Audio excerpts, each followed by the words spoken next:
Hi guys, welcome to TechBuzz.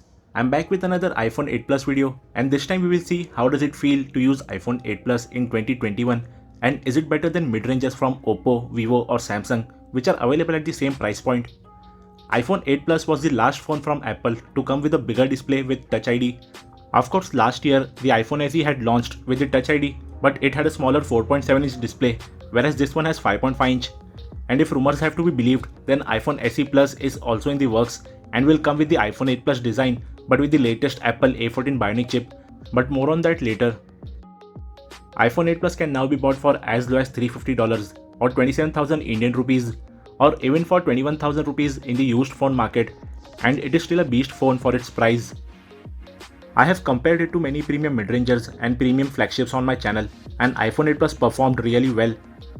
You can watch those videos by clicking on the card on the top right corner. iPhone 8 Plus is running on latest iOS 14.4 and most probably it will be updated till iOS 16. So that's a good news for existing and future owners of iPhone 8 Plus. First of all, I would like to make a disclaimer that this phone has been mostly used by my brother, so don't judge me for the not so good condition of this phone. But still, I have used iPhone 8 Plus as a primary device for 1 year when it was launched in 2017, and I started using it again for last 1 month for this video. And one thing I like about this phone is that it's still a beast and can handle any task easily. There's no lag or slowdown, although this phone has received 3 major updates from iOS 11 to iOS 14. And you can see that iOS 14 has been well optimized for older iPhones as well, and there is no delay in touching and opening of the apps.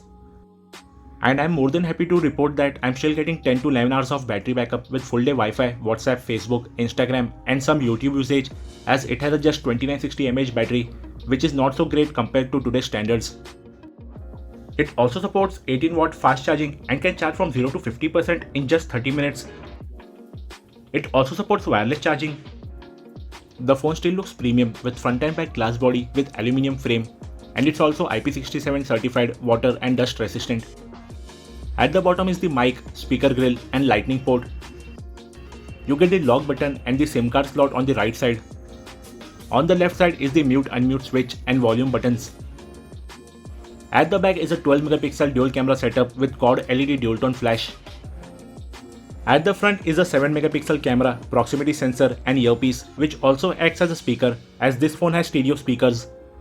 Although this phone is quite huge for single hand use, but some people still prefer the old school design with Touch ID over the new iPhones with large 6.7-inch display and the ugly notch with Face ID. And that's why my brother still hasn't upgraded to the latest iPhones. Talking about performance, it is still a power pack performer and can handle latest high-end games without any issue. iPhone 8 Plus is powered by Apple A11 Bionic chip with hexa-core processor and Apple 3-core graphics GPU. iPhone 8 Plus is available in 3 storage options, 64GB, 128GB and 256GB, all paired with 3GB of RAM. Apple A11 Bionic was a high-end processor when it was launched, and you can still play high-end games on this phone without any issue. There's no lag or frame drop and the game run on high graphics. Same goes with Call of Duty. Call of Duty works on very high graphics with very high frame rate and max frame rate on high graphics. And even on high settings, the graphics look stunning, the game runs smoothly, there's no stuttering or graphic loading issue of objects that are far away. This can be a perfect device for gamers who are tight on budget but want an ultimate gaming device. And if you are confused whether to go for Oppo F17 Pro, Vivo V20 or iPhone 8 Plus, as all of them are available at nearly the same price point, then I would suggest you to go for iPhone 8 Plus, as it has a much better performing processor. There is slight heating issue, but it's normal with every glass and metal phone. And if you are concerned about PUBG, then it can run PUBG on HDR mode with Ultra FPS, which none of the phones from Oppo or Vivo at this price point can run on. And for all those social media addicts, social media apps like Snapchat and Instagram works flawlessly as they should on a flagship smartphone. The filters load quickly, there isn't any lag or anything, and same goes with Instagram. Instagram works without any issue, there's no frame drop or lag, the scrolling and swiping looks buttery smooth.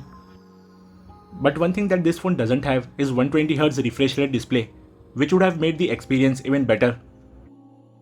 Now talking about the camera, this phone has a dual camera setup, a 12 megapixel f1.8 aperture wide angle camera with phase detection autofocus and optical image stabilizer, and a 12 megapixel f2.8 aperture telephoto camera with phase detection autofocus and 2x optical zoom. There are some basic features in the stock camera app like time-lapse, live photo, HDR mode, live filters, panorama and 240 fps slow motion video. You can shoot 4K videos up to 60 fps. You also get the portrait mode with lighting effects, and Apple has nailed the technology and is one of the best phones in the market for capturing portrait photos. At the front is a 7MP f2.2 aperture selfie camera with face detection autofocus, which can shoot 1080p resolution videos.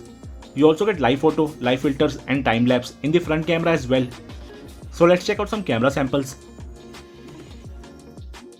iPhone 8 Plus had a powerful camera in its time, and that's evident looking at the camera samples. The colors look natural, there are loads of details, and the daytime pictures on this nearly 4-year-old device are phenomenal. HDR photos in normal sunlight are impressive, and even under direct harsh sunlight, the details of the foreground and background are well maintained. The sun area doesn't get overexposed. The best one are the portraits. They look amazing, and even in 2021, most of the Android phones can't match the color accuracy and background depth of the iPhone portraits. Indoor photos under artificial lighting conditions still look great. The low light performance is good. The camera performs well in good lighting conditions. But since it doesn't have night mode, it struggles sometimes in very low light conditions and the darker areas lose details. Selfies are just decent on this one. The photos look good in outdoor lighting conditions, but the camera shows its limitation in indoor lighting. For security, it comes with Touch ID, which is fast and secure. Watching videos on iPhones has always been great thanks to the Retina displays, and it's true with iPhone 8 Plus as well. iPhone 8 Plus has a 5.5-inch Retina IPS LCD display with 1080 by 1920 resolution and 401 ppi density. The video looks crisp. It comes with True Tone display, that's why the colors look saturated, displays bright and has a decent contrast ratio. It also has a decent viewing angle and the colors don't look washed out even after tilting. And to sum up in the end, whether you should buy iPhone 8 Plus in 2021, then yes, it's still a powerful smartphone which you can use for high-level gaming. It can easily do your daily task and last for a day. It also has a decent camera. It is still a much better choice than premium mid-rangers like Vivo V20, Oppo F17 Pro or the newly launched Galaxy A32. And if you are confused between the iPhone SE 2020 and iPhone 8 Plus, then I will suggest you to go for iPhone 8 Plus as it has a bigger and better display, comes with telephoto camera so better portraits. It has a better battery backup and performance-wise the iPhone SE 2020 is just marginally better, like half a second quicker in opening high-end games. If you have any query about this phone or any other smartphone, please let me know in the comment section below. If you enjoyed the video, do hit the like button. Also don't forget to click the subscribe button and press the bell icon to get updates on our new video uploads. Also follow me on Instagram on techbuzz.insta page and techbuzz Facebook page.